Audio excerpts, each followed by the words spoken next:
नमस्ते, सदावत सले मातृभूमि, जय हिंद। दोस्तों आज एक बहुत ही महत्वपूर्ण विषय है जिसे जानना आपके लिए बेहद जरूरी हो जाता है। दरअसल एक बात तो आप सब जान चुके हैं कि भैया भारत और चाइना के बीच की जो तनातनी है ये तब तक चलती रहेगी जब तक एक भीषण युद्ध दोनों के बीच नहीं हो जाता। आसार बिल्कुल वैसे ही बने हुए हैं। हर तरीके से बात सुलझाने की कोशिश की गई है, चाहे वो इंटरनेशनल लेवल पर हो, आर्मी कोर कमांडर लेवल की बातचीत हो, बहुत कुछ हो रहा है, लेकिन चाइना अपनी हरकतों से बाज नहीं आ रहा है। लेकिन स्ट्रैटेजी यानी कि जो रणनीति है वो बेहद ज़रूरी हो जाती है भारत की चाइना को काउंटर करने के लिए। दोस्तों भारत और चाइना की जंग कोई मैदानी जंग नहीं है। ये जंग अगर शुरू होगी तो ये पहाड़ी इलाकों में होगी और पहाड़ी इलाकों के माहिर भारतीय सेना को माना जाता है। लेकिन इन्फेंट्री के बलबूते ही सब कुछ नहीं किया जा सकता, क्योंकि ये बात चाइना भी जानता है। अगर इन्फेंट्री के दम पर वो भी आ गया तो वो टिकेगा नहीं। ऐसे में चाइना नई नई तकनीकों के साथ पेश आ रहा है। लेकिन यहाँ पर भारत क्या कर रहा है ये बात हमको जाननी जरूरी है। अभी हाल ही में मैंने एक डिफेंस अपडेट में आप सबको बताया था कि जोरावर नाम का एक प्रोजेक्ट है जिसे डीआरडीओ और एलएनटी बना रहे हैं, जिसका इस्तेमाल पहाड़ी युद्ध में किया जाएगा। क्योंकि भारत चाहता है कि ये जो ऊंच ऊंचाई वाले क्षेत्र हैं वहां पर तेजी से डिप्लॉयमेंट हो सके इन टैंकों की, और इसी को देखते हुए ये प्रोजेक्ट दिया गया है डीआरडीओ और एलएनटी को। एक्चुअली प्रॉब्लम हमारे साथ ये थी कि लाइट टैंक की जरूरत हमको कब पड़ी, जब हमारा गलवान में संघर्ष हुआ। उससे पहले हमने कभी सोचा नहीं था कि चाइना इतना आक्रामक हो जाएगा। दोस्तों हकीकत है, आप भी जानते हैं कि भारत के पास लाइट टैंक्स नहीं है। सीधी बात है, भारत के पास वही भारी भरकम T-72, T-90, क्योंकि भारत ने हमेशा से यही सोचा कि भाई पाकिस्तान हमारा प्रायोरिटी पर दुश्मन रहेगा। कुछ भी होता है तो ये भारी भरकम टैंक जो है, जो कि एक वॉर प्रूवन मशीन है, ये पाकिस्तान को अच्छी तरीके से तहस नहस कर देंगे। लेकिन पता नहीं था कि चाइना इस तरीके से रोल अपना निभाएगा और भारत को मजबूरी में इन भारी भरकम टैंकों को पहाड़ी इलाकों में तैनात करना पड़ा, जो कि है तो पावरफुल, लेकिन प्रॉब्लम क्या है इनकी मोबिलिटी में। T-90, T-72 दोनों का वजन लगभग 46 टन है। इसके अलावा भारतीय टैंक अर्जुन MK-1A, इसका वजन 68 टन है।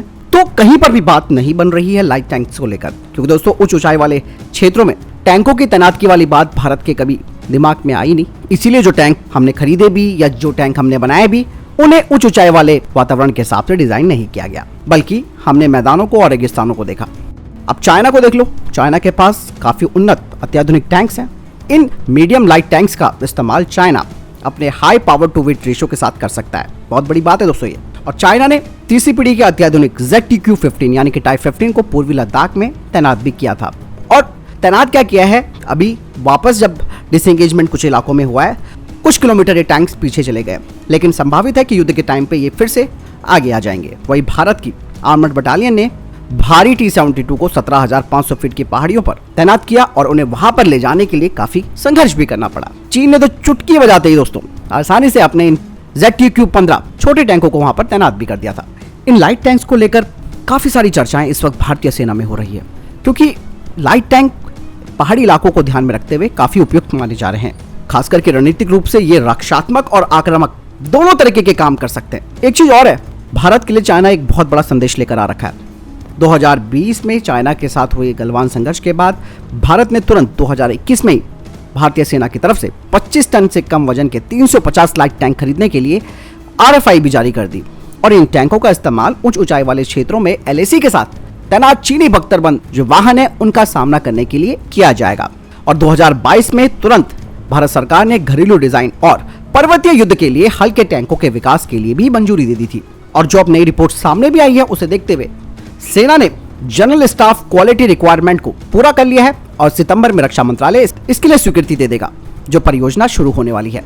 दोस्तों भारतीय सेना क्या चाहती है ये भी आपको जानना जरूरी है। रिपोर्ट्स कहती हैं कि भारतीय सेना एक हल्के टैंक को विकसित करने पर विचार कर रही है, जिसका अधिकतम वजन 25 टन का होना चाहिए।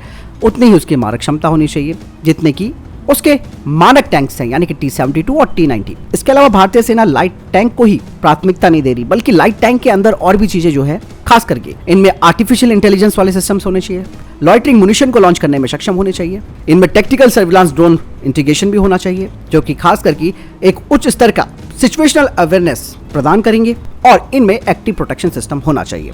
इसीलिए इस परियोजना का नाम जोरावर रखा गया है। दोस्तों कुछ लोगों ने जोरावर को कहा था कि ये कोई डाकू था, लेकिन भारतीय सेना ने सोच समझकर इस प्रोजेक्ट का नाम जोरावर इसलिए रखा है क्योंकि जोरावर सिंह एक सैन्य जनरल था। उनका पूरा नाम जोरावर सिंह कहलूरिया था, जिन्होंने जम्मू के राजा गुलाब सिंह के तहत लद्दाख के विजेता के रूप में कार्य किया था। वहीं दूसरी तरफ ये कहा जा रहा है कि वज्र के ट्रैक वाले सेल्फ प्रोपेल्ड आर्टिलरी को एक हल्के टैंक में बदलने का जो अनुमान लगाया गया था उसे रद्द कर दिया गया है, क्योंकि ये सेना के वेट क्राइटेरिया यानी कि वजन मानदंडों से मेल नहीं खाएगा। इसीलिए दोस्तों भारत भारतीय सेना के लिए घरेलू स्तर पर हल्के टैंक का डिजाइन और विकास करना चाहता है। लेकिन दोस्तों लाइट टैंक्स भारत बना तो लेगा, लेकिन समय भी बहुत लग जाएगा। ऐसे में भारत के पास कुछ विकल्प ऐसे होने चाहिए जिन्हें की खरीदा जा सके और तुरंत उन्हें डिप्लॉय किया जा सके। तो ऐसे में भारत के पास 2-3 ऑप्शंस हैं। पहला ऑप्शन तो रशिया का स्प्रूट टैंक है, जो कि भारतीय सेना के एक हल्के टैंक की आवश्यकता को पूरी कर देती है। लेकिन कुछ रिपोर्ट सामने आई थी इसको लेकर भी कि भारत ने रूसी स्प्रूट लाइट टैंक को खरीदने से मना कर दिया। ऐसे में रूसी स्प्रूट टैंक तो बाहर हो गया है। यहाँ पे दोस्तों एक संभावना ये है कि भारत की रक्षा कंपनी लार्सन एंड टुब्रो और दक्षिण कोरिया की डिफेंस कॉर्पोरेशन हानवा डिफेंस भारतीय सेना के लिए हल्के टैंक विकसित करने में सहयोग भी कर रहे हैं। और दोनों ही व्यवसायियों ने यानी कि दोनों ही कंपनियों ने पहले भारतीय सेना के लिए K9 वज्र टी सेल्फ प्रोपेल्ड हाविजर यानी कि K9 थंडर संस्करण को विकसित किया। और L&T की तरफ से फरवरी 2022 में दोस्तों कहा गया था कि व्यवसाय का इरादा हानवा डिफेंस के साथ हल्के टैंकों के निर्माण पर सहयोग करने का है। इसके अलावा हानवा डिफेंस कथित तौर पर भारतीय सेना को अपने K21 105 लाइट टैंक की पेशकश भी कर रहा है। इसमें 10 डिग्री का डिप्रेशन एंगल है, साथ ही 105 mm का टर्रेट है और ये लगभग 42 डिग्री की ऊंचाई कोण पर यानी कि 42 डिग्री एलिवेशन एंगल पर, जो कि उच्च ढलान वाले लक्ष्य होते हैं, उन पर फायर करने में सक्षम है। दोस्तों बात करते हैं दक्षिण कोरिया के K21 105 की। ये एक मीडियम टैंक है और इसे एक प्रूवन K21 चेसिस पर लगाया गया है, जिसका 105 mm का टर्रेट है। इसकी मजबूत मारक क्षमता और गतिशीलता है, जो वाहन को मुख्य मेन बैटल टैंक की तुलना में एक टैक्टिकल ऑपरेशन करने में सक्षम बनाती है। साथ ही इसमें नाटो स्टैंडर्ड के एमुनिशन को भी फायर किया जा सकता है और ये एक high accuracy fully stabilised computerised day और नाइट फायर कंट्रोल सिस्टम से लैस है। इसका एडवांस लाइट वेट डिजाइन है और ये बेहतर तरीके से मैन्युवर हो सकता है। इसका कॉम्बैक्ट वजन 25 टन का है, जो कि भारतीय सेना के हल्के टैंक की आवश्यकताओं को पूरा करता है। इसकी स्पीड है 70 किलोमीटर पर आवर। इसकी क्रूजिंग रेंज है 450 किलोमीटर और इसका जो प्रमुख हथियार है यानी कि मेन आर्मामेंट है वो है मेन 105 mm की टैंक गन और ऑक्स 7.62 mm की कॉक्सल मशीन गन। और भारत में अगर इसे बनाया जाता है तो ये एक बेहतर और एक सस्ता विकल्प होगा भारतीय सेना की लाइट टैंक की आवश्यकताओं को पूरा करने के लिए। इसके अलावा K21 105 एक एम्बिफियस बख्तरबंद वाहन है। ये नदियों या फिर झीलों जैसे प्राकृतिक अवरोधों को भी कवर करने के लिए अपनी प्रभावशीलता को दिखाता है। हालांकि दोस्तों इसके अलावा भी बहुत सारे विकल्प भारतीय सेना के पास मौजूद है, लेकिन सबसे बड़ी बात यह है हिमालय में चीन से लड़ने के लिए भारत को लाइट टैंक्स खरीदने होंगे, बनाने होंगे।